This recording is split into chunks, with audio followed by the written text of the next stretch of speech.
come ha accolto l'operazione del 3 gennaio 2026. Allora, l'operazione del 3 gennaio del 2026 è stata un'operazione o un evento che i venezuelani ci aspettavamo che poteva succedere. Non era un qualcosa che si è accolto inaspettatamente. Quello che non ci aspettavamo era la data, però da 3 mesi c'era l'operazione nel Caraibi e già c'erano le informazioni degli Stati Uniti pubblicamente che dicevano che se non succedeva un qualcosa molto più che poteva far sì che gli a Maduro eh, accettasse le condizioni per un cambiamento di regime, nel senso una transizione alla democrazia, eh, potevano essere le conseguenze molto dure. Questo i cittadini venezuelani sapevamo che poteva succedere da un momento all'altro. E niente, alla fine è ricominciata una etapa post-Maduro, ma non cambio di regime, però una cosa che è successo che è inedita per noi venezuelani, per la storia del Venezuela, questa operazione chirurgica militare con obiettivi militari che era per la cattura di un narcotirano che ha sequestrato il paese e che è stato anche, ha fatto quello che ha fatto, rubare le elezioni, rubare la volontà dei popoli, violentare non solo il diritto internazionale, sino i diritti dei venezuelani di vivere in democrazia e libertà. Ecco, al momento al potere c'è Delcy Rodriguez che costituisce una sorta di continuum, sebbene ad interim, del lavoro di Maduro, però si parla già di un post Maduro, ci sono due nomi che sono ovviamente reiterati sulle pagine di tutti i giornali. La prima ovviamente è Maria Corina Machado, il secondo è Edmondo González Urrutia. A suo parere, quale può essere il presidente ideale anche a fronte del mancato sostegno di Trump a Machado? Allora, cadere in questo dibattito, in questo momento, è importante più che altro chiarire, nel senso, a me non piace chiarire molto, più che altro far vedere la realtà. Edmundo González Urrutia è stato eletto il 28 luglio del 2024 per i venezuelani con il 70% dei voti, solamente con i venezuelani che ci hanno lasciato votare, perché quelli che eravamo in esilio, più di tanto quelli di fuori come dentro, non hanno permesso votare. Con tutto quello, il 70% dei voti sono stati assegnati a Edmundo González, però il regime ha deciso di rimanere al potere. Però la leader indiscutibile dei venezuelani dei fattori democratici è Maria Corina Machado, questo lo dobbiamo raffermare. Lei è stata eletta la candidata dell'unità dei fattori democratici per elezione, ma il regime non le ha permesso eh, partecipare. Ma questo non l'ha fermata, ha appoggiato Edmundo González e loro lavorano in dupla. Per cui già lì era il passo, ma il non riconoscere la vittoria di Edmundo González e non riconoscere o accettare la leadership di Maria Corina Machado, oggi siamo in questa situazione che vuol dire è il risultato o la conseguenza di un regime che ha deciso di rimanere al potere pensando che non c'erano le condizioni o le conseguenze che sono state avvertite da tanto tempo dalla comunità internazionale e soprattutto dagli Stati Uniti. Ecco, cosa dobbiamo aspettarci per il futuro, ma soprattutto c'è un commento che gira da un po' di tempo, ovvero quello sulla mossa di Trump che è stata considerata azzardata da alcuni, secondo molti violerebbe il diritto internazionale, secondo il segretario delle Nazioni Unite Guterres crea un pericoloso precedente, però dal vostro punto di vista invece come viene inquadrata? Sì, il Maduro ha violentato tutti i diritti, non solo il diritto internazionale, ha preso in giro la comunità internazionale, ha sfidato il mondo democratico, però ha soprattutto violentato integralmente tutto il diritto ai venezuelani. E questo lo sa la comunità internazionale, lo sa Nazioni Unite e Maduro ha deciso con questo non finire le vie elettorali politiche di negoziazione. Solo una forza straniera aliata poteva far sì che questo cambiamento poteva generarsi. E questo, in questo momento, da quando è successo la cattura di Maduro ad oggi, si stanno vedendo i passi successivi e ovviamente si sta svolgendo e si sta cominciando a vedere la realtà. La realtà di cosa vuol dire vivere sottomessi da un regime che ha sequestrato, che ha rapito, ma che ha utilizzato il potere assoluto contro il popolo, ma un potere assoluto per beneficiare un'agenda o un'agenda geopolitica per rimanere al potere e utilizzare le risorse e il petrolio del Venezuela per alimentare e finanziare illecitamente il potere e anche ad altri stati, aprire la porta a nemici d'Occidente e violentare la sovranità.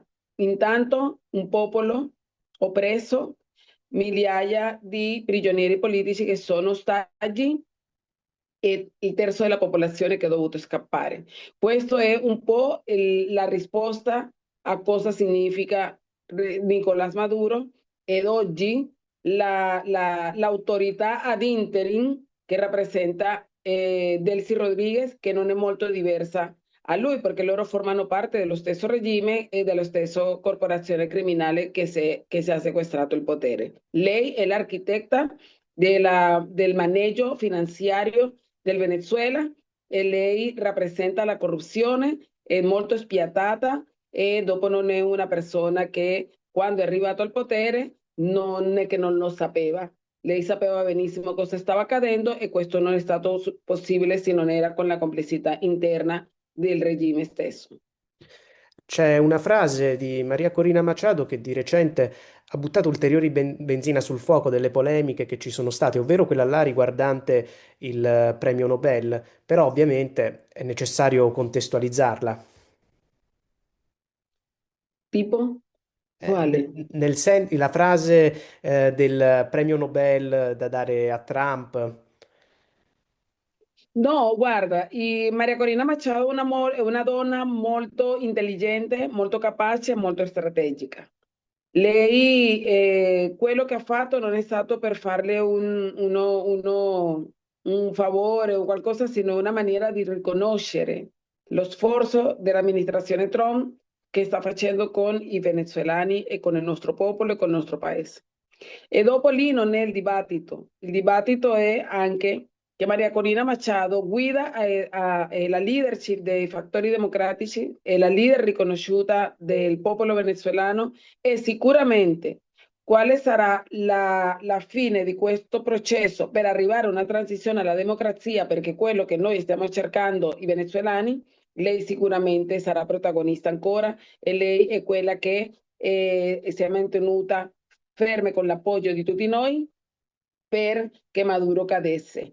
Però il regime non è caduto. Maduro sta rendendo conto alla giustizia, però il regime continua e noi dobbiamo continuare a che questo ci porti alla democrazia reale e soprattutto alla libertà e che le risorse del Venezuela vadano al beneficio del popolo, che vadano al beneficio dei venezuelani e noi dobbiamo continuare il lavoro che è tantissimo, che significa ricostruire una nazione, un paese intero. Oggi arriva una notizia molto positiva, quale quella della liberazione degli ostaggi, tra i quali c'erano anche degli italiani. Siamo ovviamente in attesa anche della situazione riguardante Trentini. Chiedo un commento su questa vicenda. Per noi prigionieri politici è un punto molto sensibile perché ci sono prigionieri ostaggi che innanzitutto sono tutti innocenti e sono torturati, i familiari hanno fatto una vita, anni, perché non solo sono i prigionieri politici, sono anche i familiari che hanno avuto la capacità di andare avanti, alzare la voce anche con rischio, che ogni volta che alzavano la voce, la conseguenza era un castigo per i prigionieri. Però se non era per loro, la voce dei prigionieri politici non poteva essere che ascoltata. Per cui questo non è un gesto di grandezza, è la risposta che le ha dato agli Stati Uniti come tutori, tutelanti di questa situazione, che per arrivare a una transizione non solo ci vuole la stabilità, sino la liberazione di tutti i prigionieri politici.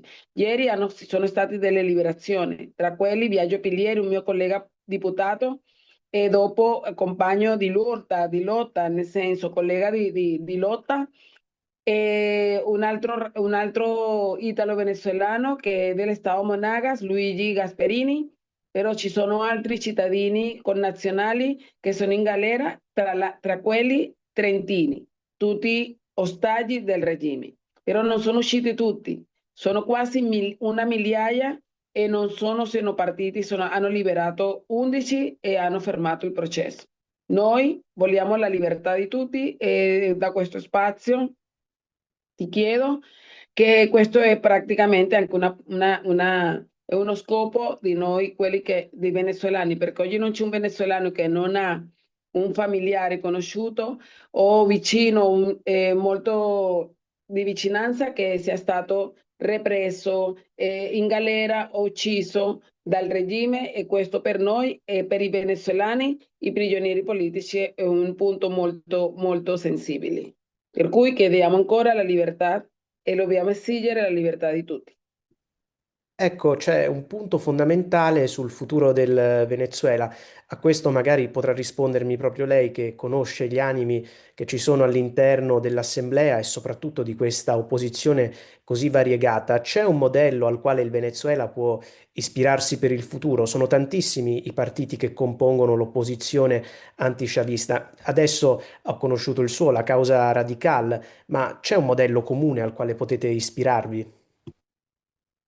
Sì, in realtà il Venezuela algo positivo, qualcosa di positivo. La distruzione è stata trasversale del Venezuela, non solo strutturale, perché il nostro problema è un problema strutturale, è un problema morale, è un problema culturale, è un problema di tutto, perché in questi 26 anni lo scopo di Chavez all'inizio è stato cambiare tutto il sistema che c'era e ricominciare una nuova repubblica, come diceva lui.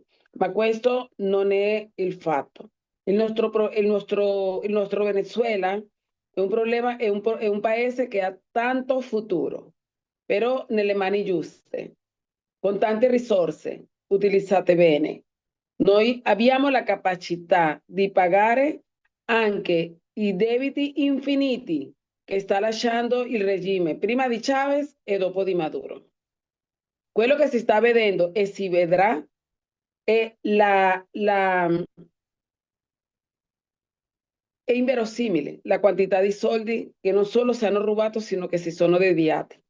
E noi abbiamo bisogno di ordinare il Venezuela per cominciare ad avere un'apertura economica che non solo stabilizzi l'economia dei venezuelani, sino che permetta consolidare l'economia di un paese. E questo al di là di tutto, con tutto il rispetto, la nostra causa non è ideologica, la nostra causa non è un modello sia liberale o, non, o capitalista, anche se si avvicina più al liberale, però noi dobbiamo recuperare il paese, la sovrania, e dobbiamo per questo la democrazia, per poter cominciare a agire e a ricostruire il paese. Maria Corina Machado, con uno staff e un team molto prestigioso, sta già allá il proprio programma di governo, però noi dobbiamo essere anche molto cautelosi, perché il sistema instaurato in Venezuela è un sistema completamente diverso a quello che ci porterà avanti, e credo che noi dobbiamo comunque finire di disarticolare quello che è la struttura chavista, madurista di questa unione civico-militare, che ha utilizzato una struttura di controllo sociale che è quella che prevale in questo momento. Per cui il Venezuela deve essere libero e avere apertura per tutti quelli che vogliono investire, per tutti quelli che vogliono vivere in Venezuela con regole giuste, con Stato di diritto e con le garanzie giuridiche per poter investire sanamente in Venezuela. Ma soprattutto è un qualcosa di importante che noi dobbiamo essere attenti a quelli che a una cosa che ci ha fatto molto male e che non solo vergognoso, sino che è spaventosa, è la corruzione. È un modello corrupto che si è implementato in Venezuela e che questo ha permesso che le regole non esistono e che chiunque deve può fare quello che vuole. È un paese dove non ci sono le regole, dove le leggi esistono ma non si compiono e dove c'è l'abuso di potere e la corruzione non andrà mai avanti. E questo è parte también anche della sfida che abbiamo noi come quelli che andremo a gestire la nuova Venezuela. C'è un dato sui numeri che viene diffuso, adesso sarà a lei appunto smentirlo o meno, che riguarda sostanzialmente l'opposizione. Due sono le critiche che vengono avanzate, alcune sono state avanzate anche dallo stesso presidente degli Stati Uniti. La maggior parte degli osservatori ritiene che l'opposizione sia divisa e che non abbia i numeri, ma è davvero così? Noi, il problema nostro è che stiamo confrontandoci con un partito unico, mentalità unica, autorità unica. E l'opposizione effettivamente è stata anche infiltrata dal regime perché parte dello scopo del regime era partecipare nelle elezioni frode che con un'opposizione divisa loro rimanevano al potere. Per tanti anni abbiamo sempre agito in blocco, un blocco democratico che ha fatto che con il tempo anche i partiti con diverse ideologie, ma con un solo scopo, riuscire a conquistare il potere per far ritornare la democrazia in Venezuela, si sono anche persi. Oggi in Venezuela possiamo dirti con tutta la responsabilità, i partiti politici non esistono, perché alla fine è stato anche violentato il diritto di essere militante di qualsiasi ideologia che non sia quella la unica, che è quella che garantisce il partito di governo. Per cui parlare di opposizione diversa e divisa per tanti anni si è fatto, ma è che il regime come strategia ha costruito, dividendo l'opposizione e comperando anche dei quadri specifici, ha costruito un'opposizione al suo modello, alla sua forma, alla sua discrezione. E quelli che oggi siamo dissidenti del regime e che siamo e formiamo parte della coalizione dei fattori democratici, nella gran maggioranza siamo tutti nell'esilio, sommata anche Maria Corina Machado. Per cui a un certo punto, siccome il nostro scopo era uscire non solo da Maduro, sino dal sistema che impera in Venezuela, ovviamente c'è chi decide di rimanere con Maduro e coabitare con lui e se quelli che stiamo con la fermezza di che bisogna cambiare il sistema e questo è a un prezzo molto alto, esilio, galera, prigione, clandestinità. Per cui in questo momento, quando ci sono anche tante voci, l'importanza di tenere una leadership che sia la interlocutrice, in questo caso Maria Corina Machado insieme al presidente Edmundo, questo facilita più le cose, ma quando lei ha la fiducia di noi, questo si fa molto più fluido per prendere le decisioni. Dopo la manovra militare di Trump ci sono state tantissime piazze che appunto hanno screditato l'operazione del presidente degli Stati Uniti, sia qui a Roma che a Milano. Lei come giudica appunto queste manifestazioni? Con tutto il rispetto, perché io, sebbene sono cittadina italiana, io non appartengo a nessun tipo di partito e la mia missione, diciamo, è fare politica per il Venezuela. Ovviamente noi sappiamo molto bene i venezuelani cosa vuol dire la propaganda politica e sappiamo che la sinistra globale ha una molto interessante articolazione e sono molto bravi a livello comunicazionale e loro mantengono, anche se dicono le bugie, mantengono la parola, mantengono la linea comunicazionale, perché nel mondo la guerra è comunicazionale. Ovviamente al non avere contrarrestazione, no, Quando non si contrarresta la narrativa o la narrazione, ovviamente rimane la voce che si ascolta. Per avere queste attività contemporanee, questo vuol dire che è propaganda ed è anche finanziata ed è anche pagata. Io particolarmente so cosa succede e lo posso capire perché l'abbiamo vissuto e sappiamo di questo. Però in Italia, ad esempio, quando si polarizza e si ideologizza qualsiasi causa, non è più una causa politica, sino che è uno scopo particolare di chi vuole polarizzare per deviare l'attenzione. Io, le persone che protestano nelle piazze, che sono italiani, per quello che dicono, non sanno assolutamente dove è il Venezuela, non sanno assolutamente cosa vuol dire un tricolore di un paese, che tra l'altro lo utilizzano e lo strumentalizzano. Ci sono già state varie denunce della comunità venezuelana che tanti cittadini stanno strumentalizzando i nostri simboli patri. Questo è una mancanza di rispetto, soprattutto perché non stanno considerando la sofferenza di un popolo, sino che stanno attendendo direttive o direttrici politiche di chi non lo so, però no sicuramente al popolo del Venezuela. E nel caso nostro, come venezuelani, dobbiamo mantenere la fermezza di che la nostra causa è per la democrazia, per la libertà e non ideologica, e non permettiamo, e ci dà fastidio, ma molto fastidio, vedere a cittadini che protestano difendendo un dittatore, un tirano che non conoscono, è in mano il nostro simbolo patrio, che è quello che ci fa sentire orgoglioso, è la rappresentazione, il simbolo che ci ricorda che siamo venezuelani. Cosa si sentirebbe di dire appunto a queste persone che scendono in piazza? Il consiglio più sentito.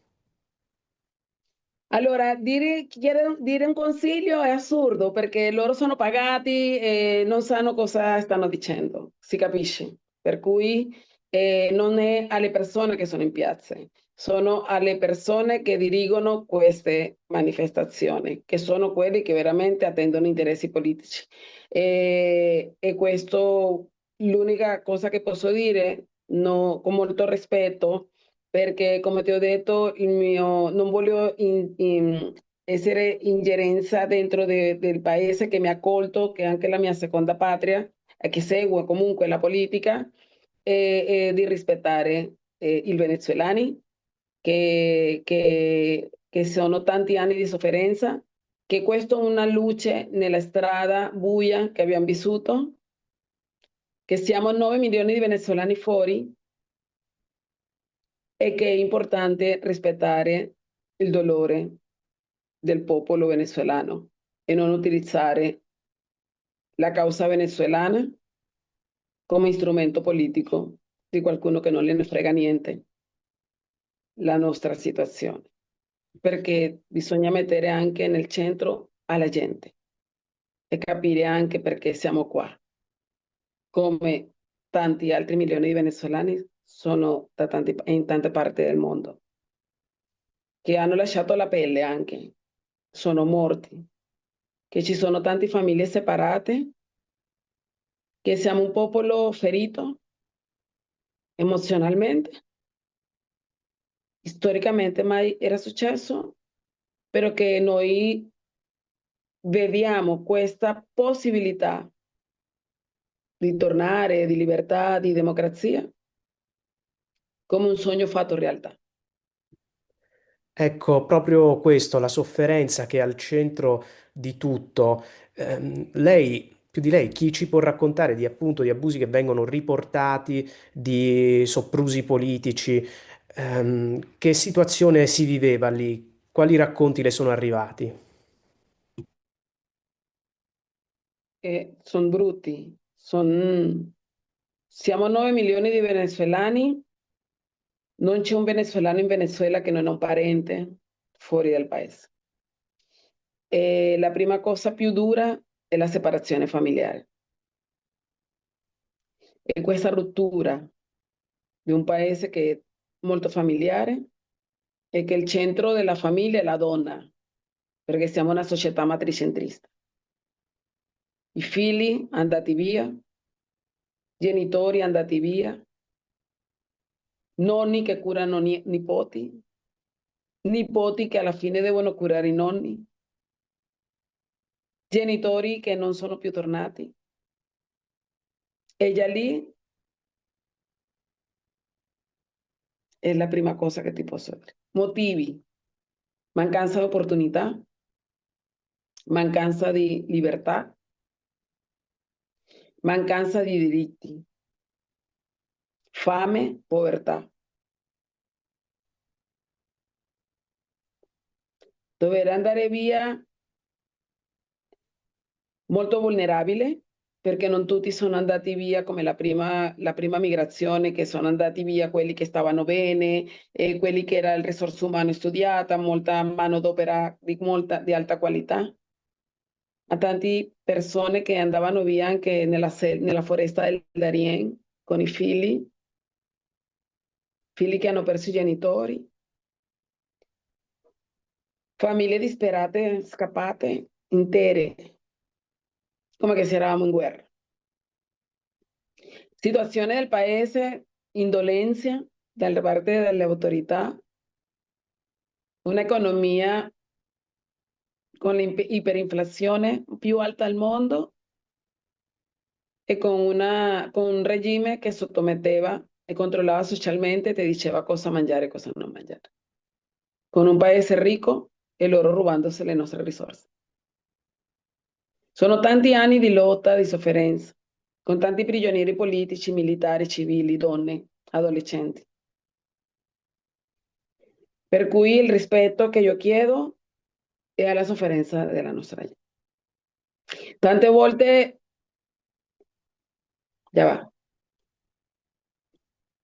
tener que soportare perché hai un ruolo, contenere l'emozione,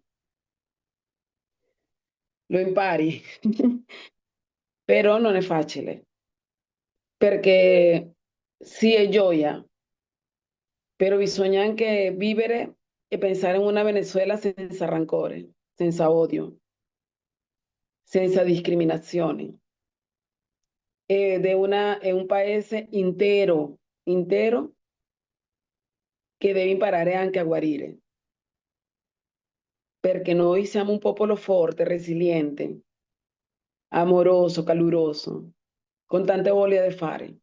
E questo è anche un'esperienza per noi, perché noi dobbiamo anche mantenere la memoria storica di questo che abbiamo vissuto come popolo.